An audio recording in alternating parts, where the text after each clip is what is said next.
The revel now gradually broke up. The old farmers gathered together their families in their wagons, and were heard for some time rattling along the hollow roads and over the distant hills.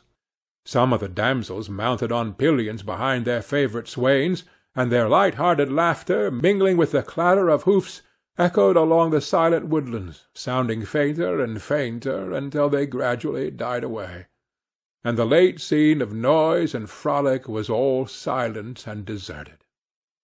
Ichabod only lingered behind, according to the custom of country lovers, to have a tête-à-tête with the heiress, fully convinced that he was now on the high road to success.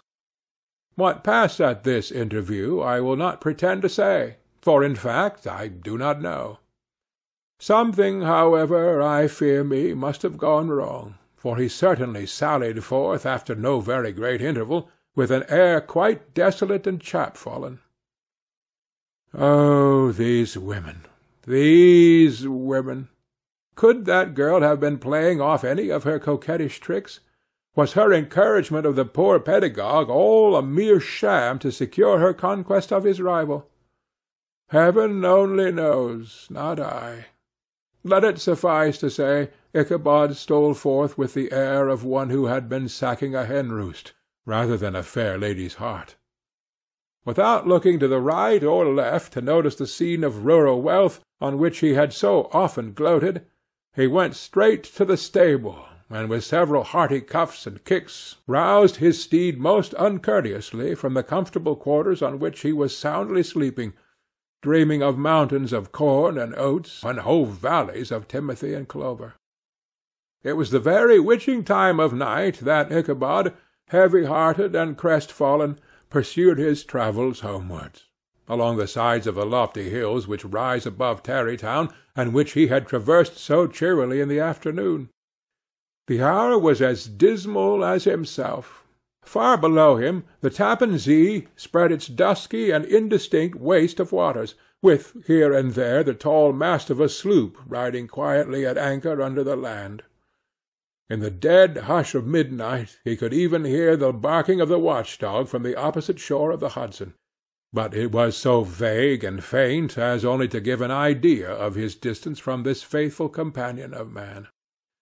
Now and then, too, the long-drawn crowing of a cock, accidentally awakened, would sound far, far off, from some farmhouse away among the hills, but it was like a dreaming sound in his ear. No signs of life occurred near him, but occasionally the melancholy chirp of a cricket, or perhaps the guttural twang of a bullfrog from a neighbouring marsh, as if sleeping uncomfortably and turning suddenly in his bed. All the stories of ghosts and goblins that he had heard in the afternoon now came crowding upon his recollection. The night grew darker and darker, the stars seemed to sink deeper in the sky, and driving clouds occasionally hid them from his sight. He had never felt so lonely and dismal. He was, moreover, approaching the very place where many of the scenes of the ghost stories had been laid. In the centre of the road stood an enormous tulip-tree, which towered like a giant above all the other trees of the neighbourhood, and formed a kind of landmark. Its limbs were gnarled and fantastic, large enough to form trunks to ordinary trees, twisting down almost to the earth, and rising again into the air.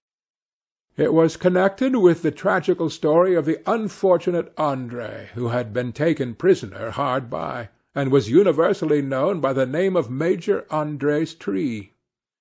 The common people regarded it with a mixture of respect and superstition, partly out of sympathy for the fate of its ill-starred namesake, and partly from the tales of strange sights and doleful lamentations told concerning it.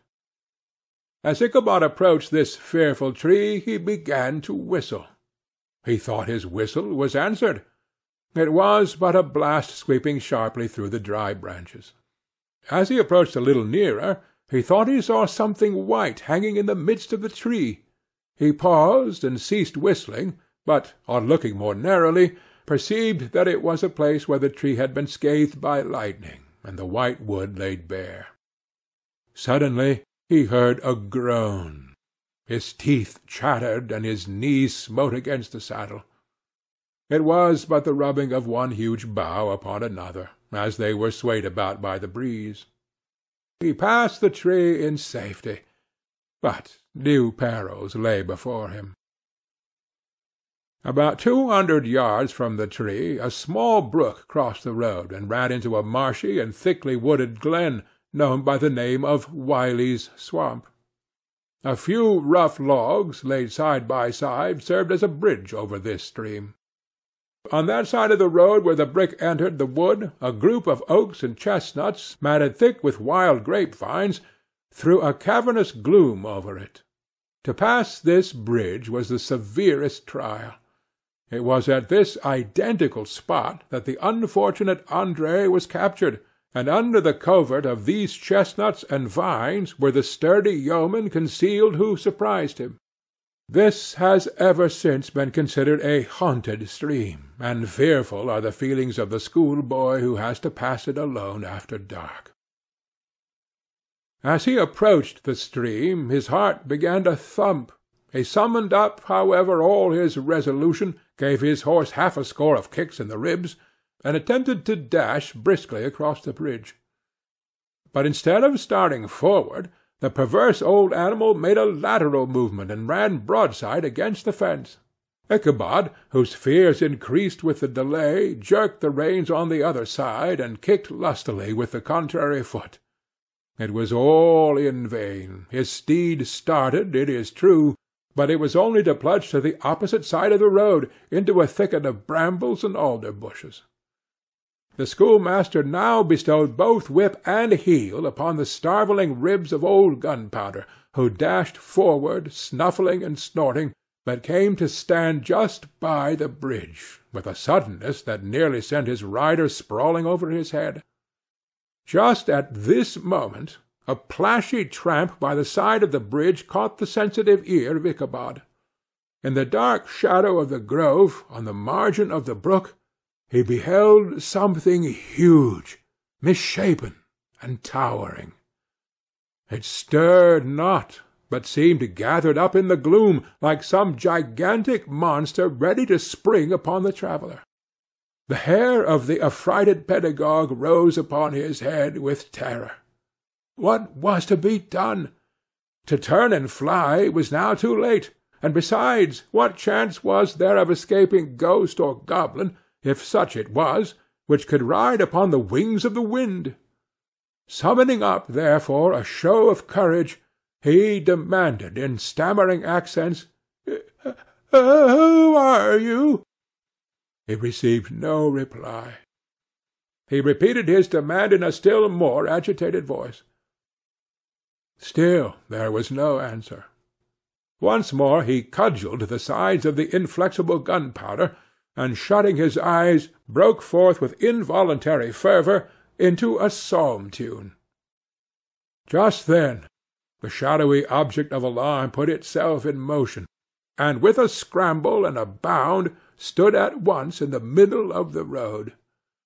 Though the night was dark and dismal, yet the form of the unknown might now in some degree be ascertained. He appeared to be a horseman of large dimensions, and mounted on a black horse of powerful frame. He made no offer of molestation or sociability, but kept aloof on one side of the road, jogging along on the blind side of old Gunpowder, who had now got over his fright and waywardness. Ichabod, who had no relish for this strange midnight companion, and bethought himself of the adventure of Brom Bones with the galloping Hessian, now quickened his steed in hopes of leaving him behind. The stranger, however, quickened his horse to an equal pace. Ichabod pulled up and fell into a walk, thinking to lag behind. The other did the same. His heart began to sink within him. He endeavoured to resume his psalm-tune, but his parched tongue clove to the roof of his mouth, and he could not utter a stave. There was something in the moody and dogged silence of this pertinacious companion that was mysterious and appalling. It was soon fearfully accounted for.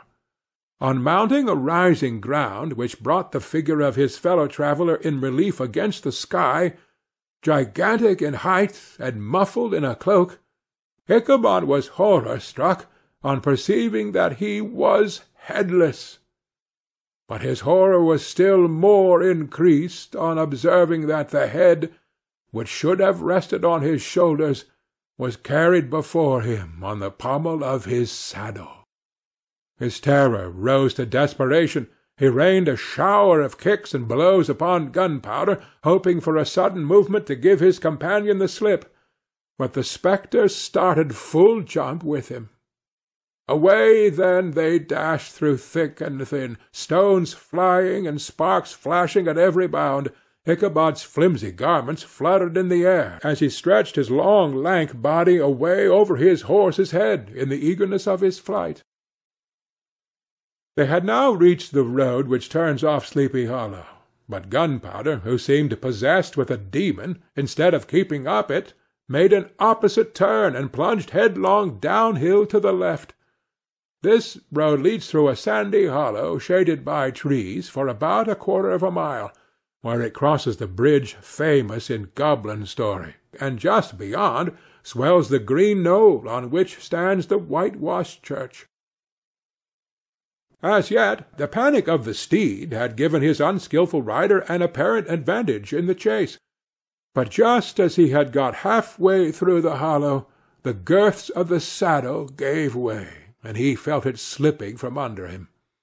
He seized it by the pommel and endeavoured to hold it firm, but in vain, and had just time to save himself by clasping old Gunpowder round the neck, when the saddle fell to the earth, and he heard it trampled under foot by his pursuer.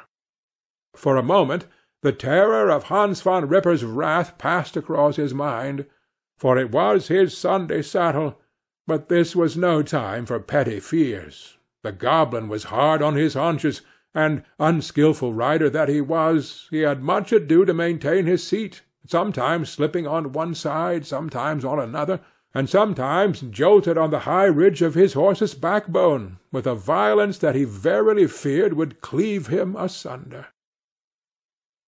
An opening in the trees now cheered him with the hopes that the church bridge was at hand.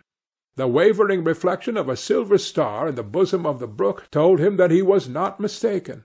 He saw the walls of the church dimly glaring under the trees beyond. He recollected the place where Brom Bones's ghostly competitor had disappeared.